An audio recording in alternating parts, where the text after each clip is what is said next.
saat Isa, Briggsman menemui Sir Sandix untuk mengeluarkan unek-uneknya. Kebaikan dalam diri Briggsman yang tak pernah luntur membuatnya berani mengatakan jika perbuatan Sir Sandix tak bisa dibenarkan. Dan Briggsman meminta Sir Sandix tak mengikut sertakan dirinya dalam misi seperti itu. Tentu saja mendengar hal itu, Sir Sandix sedikit emosi. Beliau mengatakan jika para penduduk desa tak lebih dari kaki tangan para pemberontak. Itu terbukti dengan meski para penduduk tak tahu di mana bom diletakkan, tapi mereka selalu bisa menghindari bom yang disembunyikan. Jika membunuh adalah cara untuk memaksa para penduduk menunjukkan keberadaan bom, maka cara itu pantas untuk dilakukan. Divine intervention? No. The will of Allah? Cooperators, Briggsman? Meski begitu, Sir Sandix sangat menghargai kejujuran anak buahnya itu. Di saat duha, Briggsman bersama dengan timnya sedang latihan menembak, dan saat mereka sudah kehabisan peluru, Rayburn meminta Briggsman untuk berjalan menuju sasaran. Entah apa maksud dan tujuan dari Rayburn menyuruh hal itu, tapi yang jelas Briggsman berpikir jika teman-temannya akan mengeksekusinya lantaran telah menentang Sir Sandix. Meski ketakutan, Briggsman terpaksa mematuhi perintah Rayburn. Dia seakan pasrah dengan nasib malang yang akan menimpanya.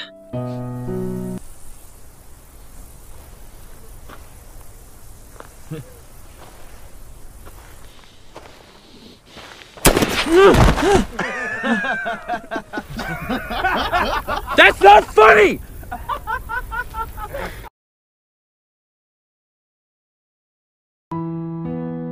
Briggsman semakin paranoid. Bahkan sebelum tidur, dia menyimpan pisau di bawah bantal. Tak lama setelah itu, kekhawatiran Briggsman terjadi. Kedatangan sang sersan tentu saja bukan untuk mengucapkan selamat malam, apalagi menina bobokan Briggsman. Beliau ada di sana untuk mengancam Briggsman agar Briggsman tetap mau bergabung dengan tim dan menutup semua rahasia yang mereka punya. I really don't want to do this. Now, unfortunately, I'm gonna have to threaten you.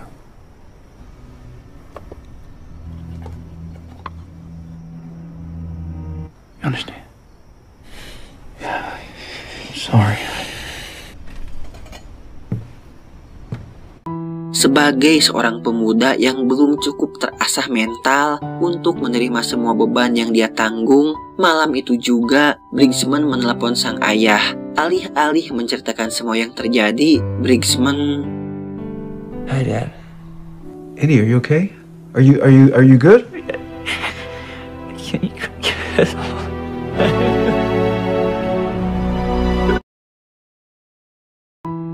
Kembali bertugas di sebuah desa, Briggsman yang memimpin barisan tiba-tiba diserang oleh seseorang. Untuk menyelamatkan diri, Rayburn meledakkan bom asap, sementara Briggsman melindungi teman-temannya dengan tembakan pengalihan. Saat Briggsman menyusul teman-temannya, tiba-tiba Rayburn!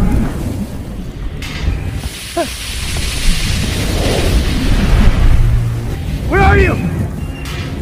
Is that you? entah apa yang terjadi. Suara tembakan sudah tak terdengar.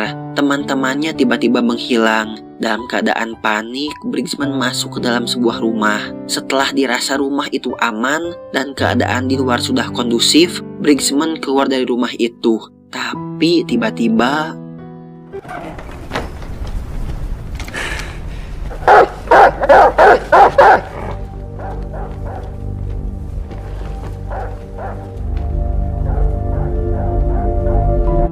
Sir Sandix kemudian mengajak Briggsman untuk bergabung dengan timnya. Di sana ada seorang kakek tak berdaya dan tak bersenjata, dan sudah bisa ditebak Sir Sandix lagi dan lagi akan merekayasa kejadian untuk membunuh sang kakek. Sedangkan eksekutornya adalah Briggsman dan Rayburn. Dengan menggunakan skenario, si kakek akan melemparkan granat dan terpaksa harus ditembak.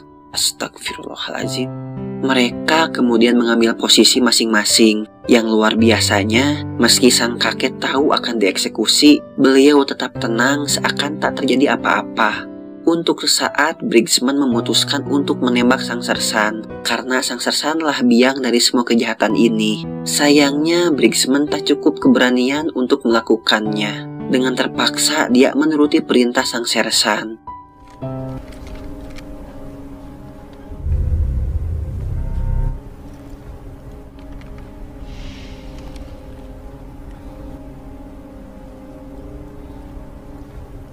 Three.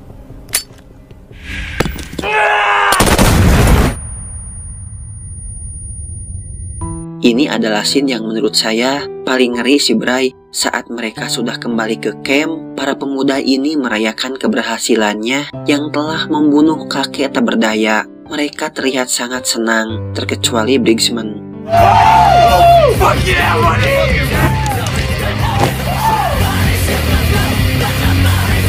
Beberapa hari kemudian, Briggsman yang tiba di tenda dikejutkan dengan Marquez yang berada di sana. Sedangkan anggota yang lain sudah tidak ada. Marquez memberitahu Briggsman jika dia telah membeberkan semua yang dia tahu tentang tingkah laku sang sersan kepada pusat komando kriminal. Dan semua anggota telah dibawa ke markas komando untuk diperiksa. Sedangkan Briggsman sedang dicari oleh para polisi militer. Tahu jika dirinya akan ditangkap dan akan dinyatakan bersalah karena telah mengeksekusi sang kakek, Briggsman bersembunyi di sebuah kantor. Dalam keadaan panik dan putus asa, Briggsman memutuskan untuk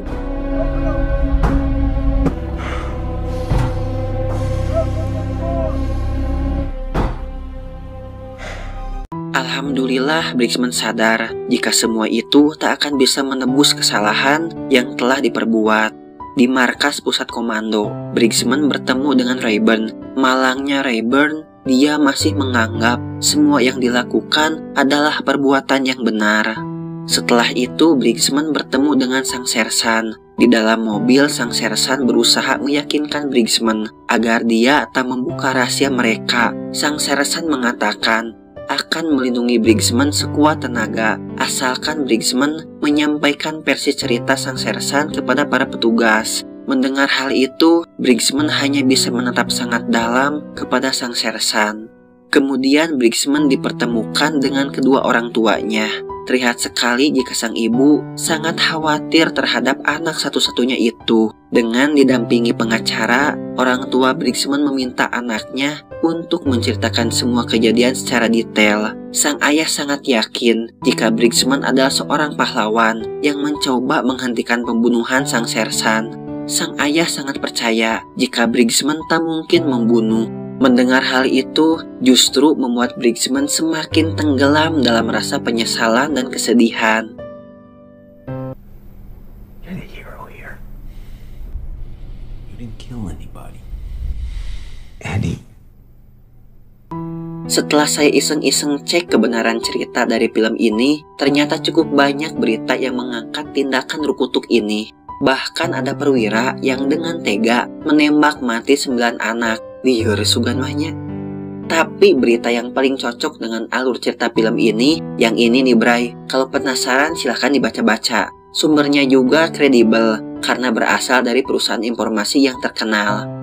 Mungkin cukup sekian Bray. Terima kasih banyak sudah menonton. Akhir kata saya jangan pernah kita gadaikan hati nurani yang kita miliki hanya demi kesenangan dan kepuasan dari dunia yang sementara ini. Assalamualaikum.